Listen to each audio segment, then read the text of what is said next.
លួយស្រឡាញ់អូនតាំងពីស្ងួនមិនទាន់មានសង្សារតែមិនដឹងត្រូវធ្វើយ៉ាងណា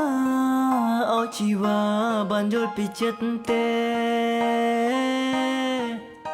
លួយកាត់ពីអនុថ្ងៃចង់សារពីប្រាប់ស្រណោយតែមិនហ៊ានទេព្រោះមៀងមេនឹងបងទើបស្គាល់គ្នាតែយូរទៅអារម្មណ៍នេះក៏ស្រលាញ់អូនខ្លាំងយូរក៏បងដឹងថាមានស្ងួនមានសង្សាររួចហើយតែធ្វើខ្លួនដូចជាគ្មានបញ្ហា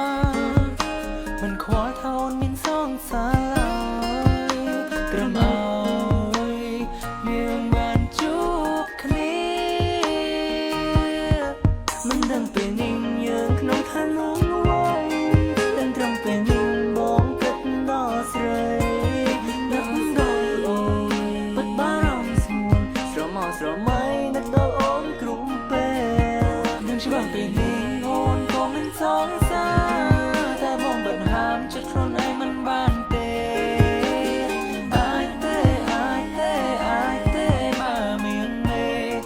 ស្រឡាញ់គេមកស្រឡាញ់បងវិញ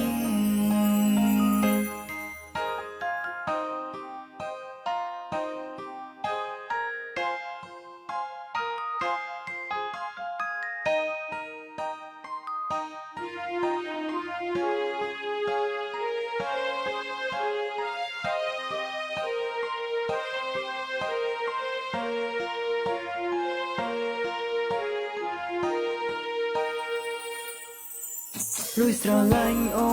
នតាំងពីស្ងួនមិនទាន់មានសង្សារតែមិនដឹងត្រូវធ្វើយ៉ាងណាឲ្យជីវ៉ាបានយល់ពីចិត្តទេលួយកាត់ពីអនុថ្ងៃចង់សារពីប្រាប់ស្រណោយតែមិនហ៊ានទេព្រោះមានមេនឹងបងទើបស្គាល់គ្នាតែយូរទៅអារម្មណ៍នេះក៏ស្រលាញ់អូនខ្លាំងយូរក៏បងដឹងថាមានស្ងួនមានសង្សាររួចហើយតែធ្វើខ្លួនដូចជាគ្មានបញ្ហាមិនខ្វល់ថាអូនមានសង្សារត្រឹមឲ្យយើងបានជួបគ្នាមិនដឹងពេលនេះយើងក្នុងឋានៈអ្វីតែត្រឹមពេលនេះបងគិតដល់ស្រីដឹងដល់អូនពិតបារម្ភស្មួនស្រមោស្រមៃនឹកដល់អូនគ្រប់ពេលនឹងច្បាស់ពេលនេះអូនក៏មិនសង្សារតែបងបិទហាមចិត្តខ្លួនឯងមិនបានទេបើមានមេ